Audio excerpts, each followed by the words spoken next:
अस्सलाम वालेकुम क्लास। आज के लेक्चर के अंदर मैं आप लोगों को बताऊंगा कि हम डाटा को किस तरह से डिफरेंट वेज में मोबाइल एप्लीकेशन के अंदर स्टोर कर सकते हैं। आम तौर पे ये सब जानते हैं कि हम आम डेटाबेस को यूज़ करते हुए डाटा को स्टोर करते हैं और ये बात बिल्कुल ठीक है, लेकिन अब हमने मोबाइल एप्लीकेशन के रूप से बात करनी है, इसकी तरफ से बात करनी है, तो हम देखेंगे कि स्टेप बाय स्टेप कौन कौन से तरीके हैं जो हम ये यूज़ करके काम कर रहे हैं। सबसे पहले हम डेटाबेस, फायरबेस को भी आगे फर्दर लेक्चर्स के अंदर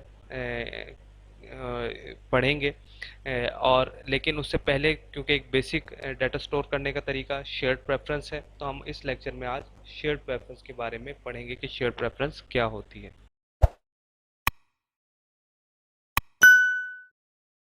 सबसे पहले मैं आप लोगों को ये बता दूं कि हम लोगों ने करना क्या है। बेसिकली अक्सर एक बात होती है, अक्सर एक डिस्कशन होती है कि हम किस तरह से अपना डाटा जो है वो स्टोर कर सकते हैं।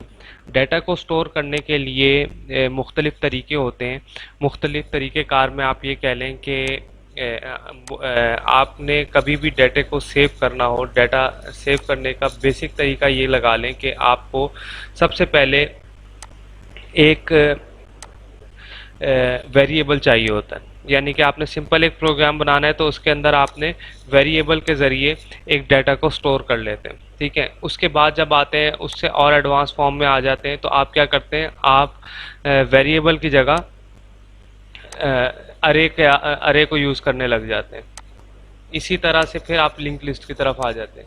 लेकिन मसला इन चीज़ों का ये आ रहा होता है कि इन चीज़ों के अंदर जब भी आप डाटा को स्टोर कर रहे होते हैं तो ये परमानेंट नहीं होता है, क्योंकि ये वेरिएबल है। टेम्परेरी लोकेशन को या मेमोरी को जो है वो ऑक्यूपाई कर रहा होता है। तो जैसे ही आपकी एप्लीकेशन क्रैश होती है तो ये सिस्टम, ये जो आपका वेरिएबल है, अरेज हैं या लिंक लिस्ट है, वट जो भी टेम्परेरी वेरिएबल है, डाटा है, वो लॉस्ट कर जाता है एप्लीकेशन के बंद होने पे।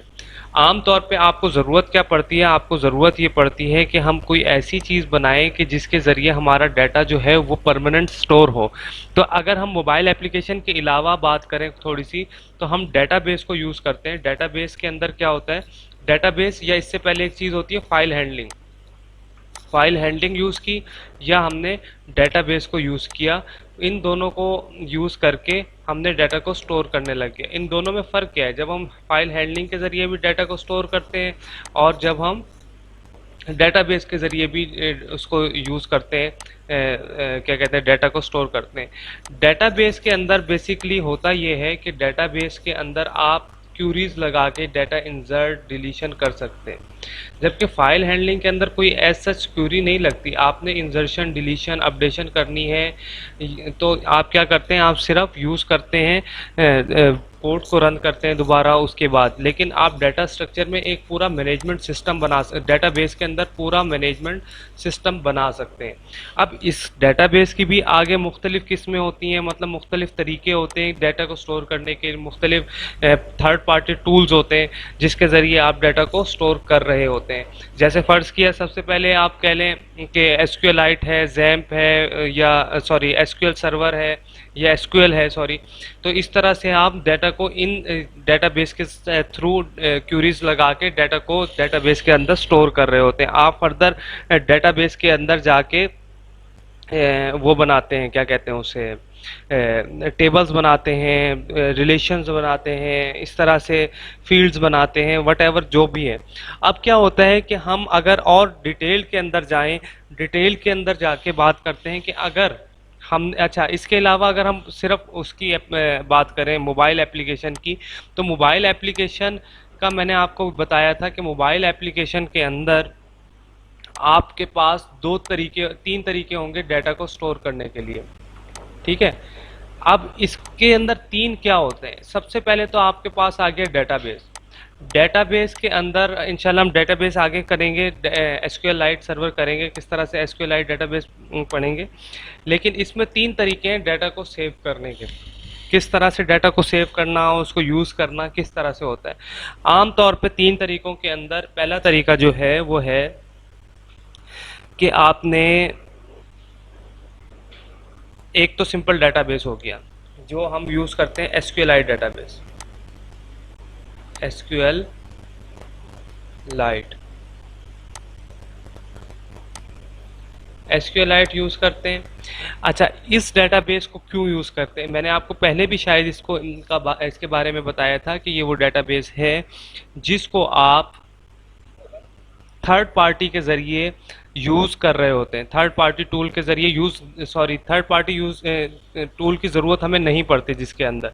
अच्छा, होता क्या है कि इसके अंदर आपके पास एंड्रॉयड स्टूडियो के अंदर बिल्ट इन फाइल्स पड़ी हुई होती हैं, बिल्ट इन वो लाइब्रेरीज होती हैं जिसको आप इंपोर्ट करते हैं और उसके बाद बन जाता है। दूसरी चीज़ आ जाती है फायरबेस। फायरबेस के अंदर आप क्लाउड कंप्यूटिंग होती है बेसिकली। इसके अंदर आप क्या करते हैं, क्लाउड बेस्ड डेटाबेस बना लेते हैं। ठीक है, अभी हम इसको भी डिस्कस करते हैं इन दोनों को कि इन दोनों में क्या फ़र्क है और दोनों में क्यों क्यों बना रहे हैं। अच्छा, अगर हम बात करें एसक्यूएलाइट की, एसक्यूएलाइट को यूज़ करने के लिए एसक्यूएलाइट और फायरबेस इन दोनों में फ़र्क आ जाता है। वो कैसे आता है और क्यों कर आता है और क्यों अलग अलग हम यूज़ कर रहे हैं। फ़र्ज़ किया कि आपने एक एप्लीकेशन बनाई हो जिसका ताल्लुक सिर्फ आपकी अपनी मोबाइल के हद तक है। उसका जो डेटाबेस है उसको आपने किसी के साथ शेयर नहीं करना। फॉर इंस्टेंस कि अगर आपने एक ऐसा वो बनाया, एप्लीकेशन बनाया जिसके अंदर टाइम टेबल रखा। अब आपने उस टाइम टेबल के अंदर अपना डेली रूटीन टाइम टेबल डालना है, ना कि इसके अलावा कुछ और। ठीक है, अब इस जो डेटाबेस के अंदर जो स्टोर हो रहा है, उस डेटाबेस के अंदर वट एवर जो भी स्टोर होगा उसका किसी और से काम नहीं है। फर्ज किया कि ये वाली एप्लीकेशन मैंने अपने मोबाइल में की, अपने रोज़मर्रा का टाइम टेबल लिखा, तो इस टाइम टेबल का किसी और के साथ कोई ताल्लुक नहीं है, किसी और एप्लीकेशन के साथ कोई ताल्लुक नहीं है। हर बंदा अपना डेली का टाइम टेबल बना रहा होता है, इसके अलावा कुछ भी नहीं। तो आप इस चीज़ के लिए फायरबेस डेटाबेस यूज़ कर सॉरी एसक्यूएलाइट डेटाबेस यूज़ कर सकते हैं। हाँ, फायरबेस भी कर सकते हैं, लेकिन जो प्रेफरेबल है वो एसक्यूएलाइट है, क्योंकि इसके लिए हमें कोई इंटरनेट सर्विसेज की ज़रूरत नहीं है। बेसिकली हमारा अपना मोबाइल अपनी मेमोरी को यूज़ करते हुए ये हो जाता है। अच्छा, फायरबेस बेसिकली क्लाउड बेस होता है। अच्छा, क्लाउड बेस को हम किस तरह से करेंगे? क्लाउड बेस बेसिकली क्या होता है कि आपका जो डेटाबेस है वो आपके मोबाइल के अंदर नहीं है, वो पड़ा हुआ है कहीं और, वो कोई थर्ड पार्टी और लेके आ रही है। सही है, यानी कि आप ये कह लें, फॉर इंस्टेंस ये कह लें कि आपकी एप्लीकेशन है, आपकी एप्लीकेशन रन हो रही है, लेकिन उसके अंदर जो डाटा इंसर्ट हो रहा है वो कौन कर रहा है? वो आप करते हैं जब, तो वो क्लाउड पे जाके स्टोर हो जाता है। सेकेंडली ये होता है कि अब इसकी इसकी जनरल लाइफ एग्जांपल फूड पांडा है। उसकी जनरल लाइफ एग्जांपल जिस तरह से आप दराज को यूज़ कर लें, जिस तरह से आप ये अली बाबा को यूज़ कर लें। मतलब ये जनरल लाइफ एग्जांपल इस वजह से दे रहा हूँ कि ये ऐसी ऐसी एप्लीकेशंस हैं, OLX हो गई, ये ऐसी एप्लीकेशन है जो आप हर वक्त यूज़ कर रहे होते हैं। अब क्या होता है कि OLX पे आपने वो डाला, अपना प्रोडक्ट डाला, तो दूसरी तरफ भी वो जो यूज़र है, जो परचेज करने वाला होगा या जो बायर होगा, उसको वो जो आपका इंस्टेंस है या आपका जो प्रोडक्ट है वो इजीली अवेलेबल होगा, इजीली विजिबल होगा। तो ये फायरबेस है। ठीक है, अब तीसरी चीज़ क्या आती है कि फ़र्ज़ किया कि मैं इन दोनों चीज़ों को यूज़ नहीं करना चाहता, इसको भी नहीं यूज़ करना चाहता, इसको भी नहीं यूज़ करना चाहता, मैं तीसरी चीज़ रखता हूँ। कि इसको क्यों यूज़ नहीं करना चाहता, ये एक अलग बात है। मतलब कि फ़र्ज़ किया कि मेरे जो एप्लीकेशन है उसका डाटा इतना ज़्यादा नहीं है कि मैं उसके लिए डेटाबेस बनाऊं, या जो मेरी एप्लीकेशन है मैं नहीं चाहता कि मैं इतनी ज़्यादा कोडिंग करके फायरबेस के साथ इंटीग्रेट करूं उसके, या अलग से कोई डेटाबेस बनाऊं। मेरे पास जो डाटा है वो बहुत स्मॉल लेवल का है, तो फाइल हैंडलिंग से अल्टीमेटली कर सकते हैं हम ऐसे। लेकिन तीसरी चीज़ जो मैं इधर डिस्कस करना चाह रहा हूँ, जो बाकियों से डिफरेंट है, वो है शेयर्ड प्रेफरेंस। शेयर्ड प्रेफरेंस के अंदर क्या होता है, डाटा को स्टोर करना होता है कुछ देर के लिए नहीं, परमानेंट। जिस तरह है बेसिकली वेरिएबल डाटा कर रहे हैं आप, सेट कर रहे हैं टेक्स्ट को, लेकिन शेयर्ड प्रेफरेंस के अंदर आपका डाटा वेरिएबल के अंदर, अरे के अंदर, स्ट्रिंग के अंदर परमानेंटली स्टोर हो जाता है एप्लीकेशन की मेमोरी में। जब तक आपका डाटा स्टोर रहेगा, जब तक आपका डाटा रहेगा, जब तक आपकी एप्लीकेशन इंस्टॉल रहेगी मोबाइल के अंदर। यानी कि अगर आप मोबाइल को बंद करते हैं, एप्लीकेशन को फर्ज के पहले बंद किया, एप्लीकेशन दोबारा ऑन कर लें, आपका जो एप्लीकेशन है, आपका जो डाटा एप्लीकेशन के अंदर स्टोर हुआ है वो वैसे के वैसे ही काम करेगा, वैसे के वैसे ही यूज़ होगा। इसके अलावा अगर आप मोबाइल स्विच ऑफ कर देते हैं, स्विच ऑफ करने के बाद अगर दोबारा ऑन करते हैं तो जो आपने वेरिएबल या वट एवर स्ट्रिंग या अरे स्टोर करवाई थी वो वैसे की वैसी ही स्टोर रहेगी। मतलब इसकी एप्लीकेशन, मतलब मैंने आपको एसक्यूएलाइट की भी बताई, फायरबेस की भी बताई, अब शेयर्ड प्रेफरेंस की बारी आ गई। तो शेयर्ड प्रेफरेंस की एप्लीकेशन आमतौर पे गेम्स के हाई स्कोर्स जो होते हैं वो हम स्टोर कर रहे होते हैं शेयर्ड प्रेफरेंस के ज़रिए, क्योंकि ये ज़्यादा वैल्यू बड़ी भी नहीं है और सेव भी हो सकती है। अच्छा, अब हम बात करते हैं इसका वो एप्लीकेशन रन करके देख लेते हैं कि कहाँ पे ये लाई कर रहा है। तो ये एप्लीकेशन है शेयर्ड प्रेफरेंस की। इस वैसे तो कोई इतना वो नहीं है, मतलब जीयूआई मैंने ही बनाया हुआ इस वाली एप्लीकेशन का, लेकिन मैं क्या कर रहा हूँ कि यहाँ पे एक रैंडम नंबर जनरेट होगा इस एरिया में,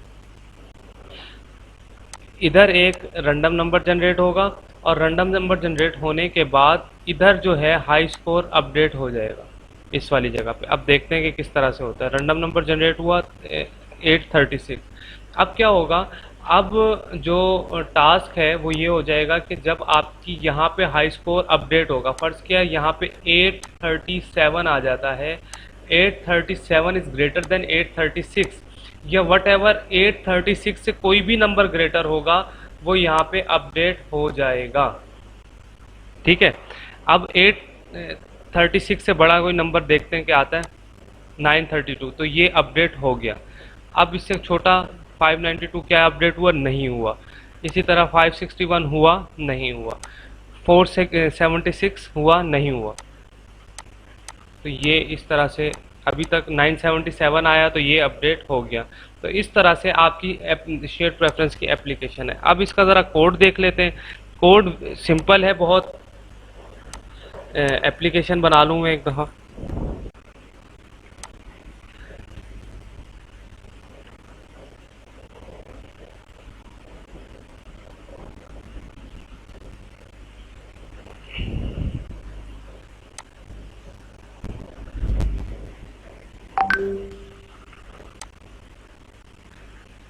शेयर प्रेफरेंस फाइनल के नाम से मैंने प्रोजेक्ट क्रिएट कर लिए। अच्छा, इस एप्लीकेशन के अंदर हम उसी तरह से सिंपल रखेंगे, कोई वो नहीं वो क्या कहते हैं, ग्राफिकल यूज़र इंटरफेस नहीं बना रहे, और ग्रेडल सिंक हो जाए।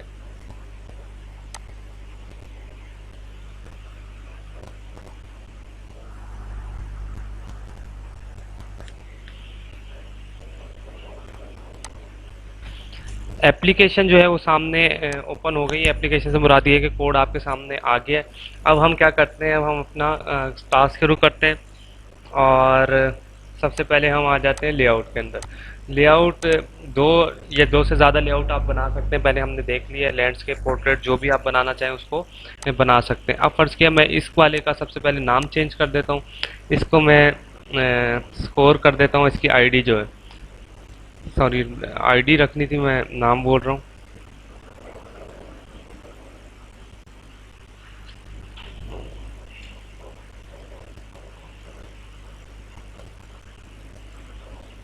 इसी तरह से एक और लेआउट हमने सेट करना है यहाँ पे, सॉरी टेक्स्ट व्यू सेलेक्ट कर दिया, सेट कर दिया, और इसको हमने टास्क दे दिया टेक्स्ट व्यू। अच्छा आगे, अच्छा इसको हमने दे दिया हाई अंडरस्कोर स्कोर। तो हमने इसको ये नाम दे दिया। अब आगे इसको लेके चलना है। हम कोड की तरफ आ जाते हैं। सॉरी, कोड से पहले फिर एक बटन हमने लगाना है यहाँ पे। ये बटन है,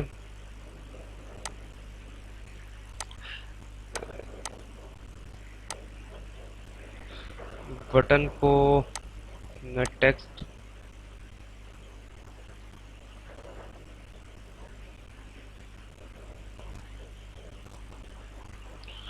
क्लिक। अच्छा, अब यहाँ से स्टार्ट करते हैं। सबसे पहले मैं आपको ये बता दूं कि हमने सबसे पहले, जब हम शेयर्ड प्रेफरेंस को यूज़ कर रहे हैं, सेम लाइक डेट के, आप कह लें कि जिस तरह से एसक्यूएलाइट के अंदर आप डाटा को यूज़ कर रहे होते हैं, डिफरेंट डाटा, सॉरी, लाइब्रेरीज को यूज़ करते हैं, तो इसमें भी सेम लाइक डेट आपने अलग से जो है वो कुछ इंपोर्ट नहीं करना, कुछ थर्ड पार्टी को यूज़ नहीं करना, आपने लाइब्रेरी को ही यूज़ करना है।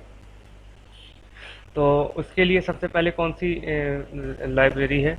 शेयर्ड प्रेफरेंस की ही है। शेयर्ड के क्या स्पेलिंग होगी? Shared preference.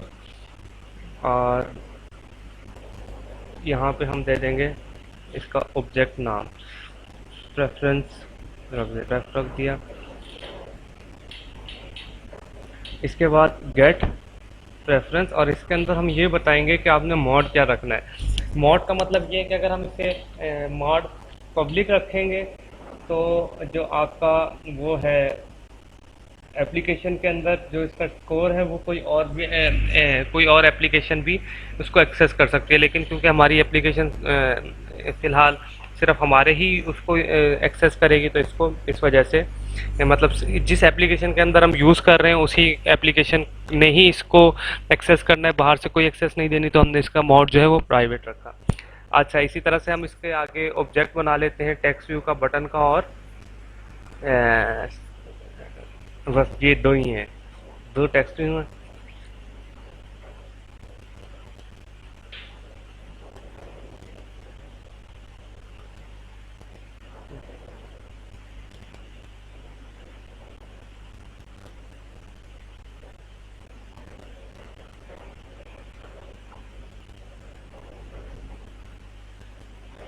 इसको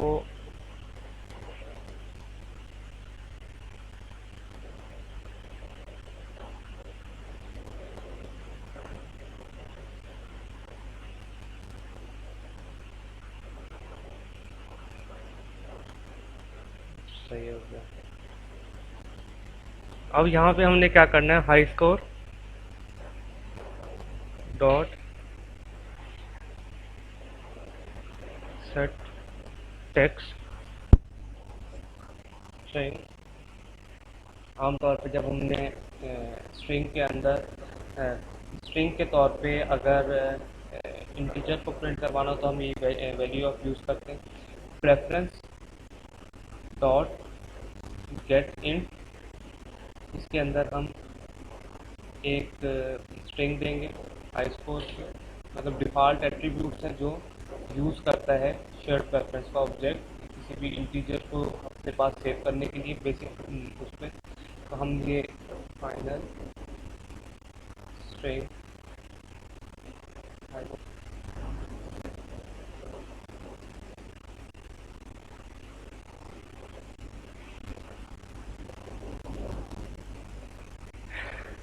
अच्छा, अब हमने अगला ऑब्जेक्ट बनाना है। अगला ऑब्जेक्ट भी सेम इसी तरह से, बस नाम चेंज करने हैं। इसको हम दे देते हैं नाम गेम स्कोर का। वेरिएबल नेम्स जो हैं वो ज़्यादा से ज़्यादा क्लियर होने चाहिए, ताकि आपका जो टास्क है या आपका जो कोड है वो एक तरतीब के साथ चलता रहे। अगर एम्बिगुअस से बनाऊंगा तो थोड़ा सा मुश्किल हो जाएगा ये काम। अच्छा, उसके बाद हम बात करते हैं अगला क्या बनाना है। अगला क्या करना है? अगला इस गेम स्कोर को हमने स्टार्ट में सेट कर देना है टेक्स्ट ज़ीरो। वैसे तो हम कर चुके हैं, लेकिन हम ऐसे ही फिलहाल कर रहे हैं दोबारा।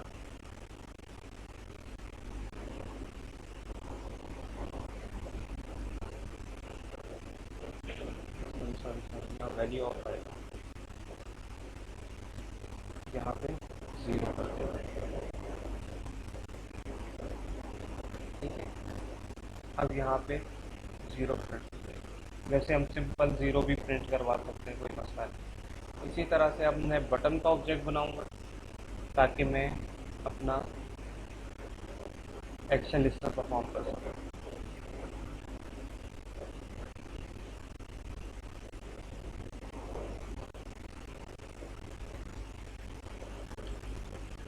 ये यहाँ पे क्लास इंपोर्ट नहीं हुई हुई, लाइब्रेरी इंपोर्ट नहीं हुई हुई, सॉरी लाइब्रेरी इंपोर्ट नहीं हुई हुई, तो मैंने यहाँ पे Alt प्लस एंटर प्रेस किया तो ऑटोमेटिकली लाइब्रेरी इंपोर्ट हो गई है, जिसकी वजह से एरर आना बंद हो गया। अब क्या होता है, बटन btn के नाम से सेव कर दिया।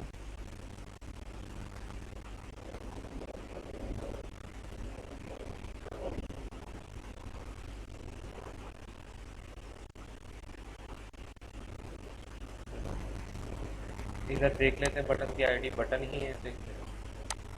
खैर, अब हम इसको एक्शन इसमें तो इसके अंदर डाल रहे हैं, बटन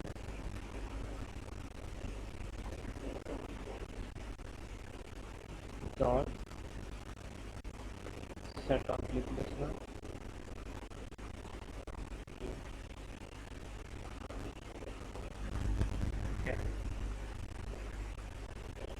क्लिक लिस्टनर। अच्छा, अब हम एक रैंडम नंबर जनरेट कर रहे हैं क्योंकि हमने चेक करना है कि क्या वैल्यू जो है वो सेव हो रही है, हमारा काम सही तरह से चल रहा है कि नहीं चल रहा। आर डॉट सॉरी आर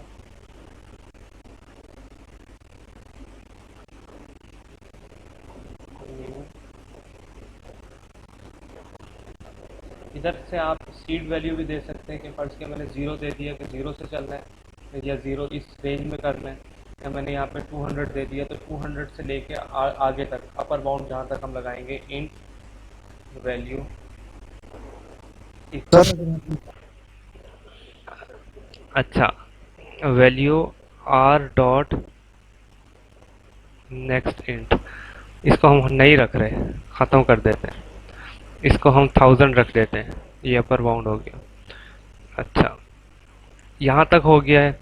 अब हमने इस गेम की इस गेम स्कोर में ये वैल्यू प्रिंट करवानी है ताकि हमें शो हो जाए। तो सेट टेक्स्ट स्ट्रिंग, ये हमने पार्सिंग पहले भी पढ़ी है, वैल्यू ऑफ वैल्यू, ठीक है, ये इंट वैल्यू इसके अंदर हम सेव कर रहे हैं। अब इफ वैल्यू लेस देन किससे, ये हम बाद में देखते हैं कि यहाँ पे क्या चीज़ आएगी, लेकिन अभी सिर्फ हम get int sorry preference dot get int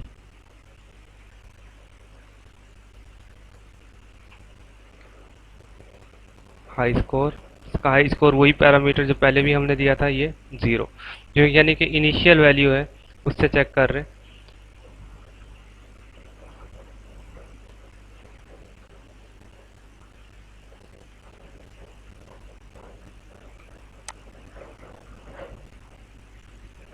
ठीक है, शेयर प्रेफरेंस डॉट एडिटर, यानी क्या हम एडिटर की शेयर प्रेफरेंस की सब क्लास एडिटर को यूज़ के एडिटर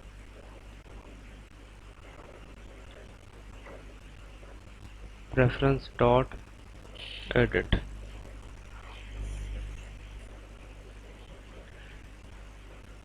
एडिटर। अब क्या होगा, अब हम जो वैल्यू है उसको चेंज कर देंगे पुट इंट के जरिए।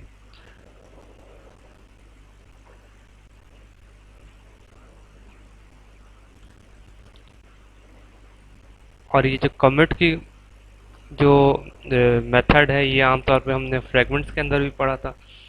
इसके अंदर क्या करते हैं हम, इसके अंदर हम लास्ट वैल्यू को, कोई भी वैल्यू है उसको परमानेंट सेव कर लेते हैं।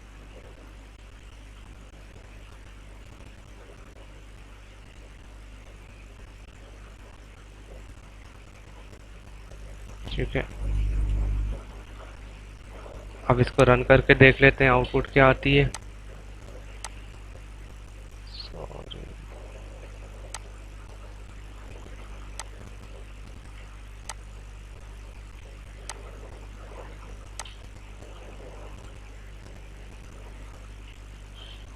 सर असल में अब जो हमने वो किया है टास्क, इधर देख लें कि ये जब क्लिक करते हैं तो जो हाईएस्ट नंबर है वो जो जो भी हाईएस्ट नंबर होगा वो ही यहाँ पे आएगा। अभी तो 964 आया था तो 964 ही रहेगा। इसके अंदर जो सेव है। इधर जो हमने यहाँ पे एक थोड़ी सी चेंज की है, वो यहाँ पे मैंने गलती से लेस देन का साइन लगा दिया था, तो यहाँ पे ग्रेटर देन का साइन आएगा। जब आप ग्रेटर देन का साइन करवा लेंगे, लगा देंगे, तो ये आ जाएगा। इसका मकसद ये होता है बेसिकली कि जब भी ये वैल्यू जो है यहाँ पे ये ग्रेटर आएगी, तो ये जो इनिशियल वैल्यू होगी या लास्ट शेयर्ड प्रेफरेंस के अंदर इंटीजर सेव किया हुआ होगा, उसके साथ अपडेट हो जाएगी। यहाँ पे आके ये एडिटर का जो क्लास है, ये प्रेफरेंस का एडिटर का ऑब्जेक्ट बनाएंगे और प्रेफरेंस को एडिट कर देंगे हम इस क्लास के जरिए, मतलब एडिटर के जरिए, इस ऑब्जेक्ट के जरिए। एडिटर डॉट पुट इंट, इसके अंदर हम वही वाला हाई स्कोर जो हमने एक स्ट्रिंग दी थी, स्ट्रिंग के साथ मतलब एक की वैल्यू समझ लें और उसके साथ एक वैल्यू जो अपडेट कर रहे हैं, इसको हम कमिट कर देंगे इधर आके, और इस तरह से हाई स्कोर यहाँ पे सेव कर देंगे। हाई स्कोर यहाँ पे सेव कर रहा हूँ, सॉरी, सेट टेक्स्ट करवा दें, शो करवा देंगे, सेट कर देंगे आपको, ताकि आपके टेक्स्ट व्यू पे ये शो हो सके। तो आज का यही लेक्चर था। इसमें किसी को भी कोई क्वेश्चन हो बाद में, वो भी पूछ सकते हैं, किसी भी वक्त आप कोई भी क्वेश्चन इस टॉपिक के बारे में पूछ सकते हैं। जो आगे लेक्चर पढ़ेंगे उसके भी इंशाल्लाह आगे लेक्चर आपके पास मैं आपको अपलोड कर दूंगा।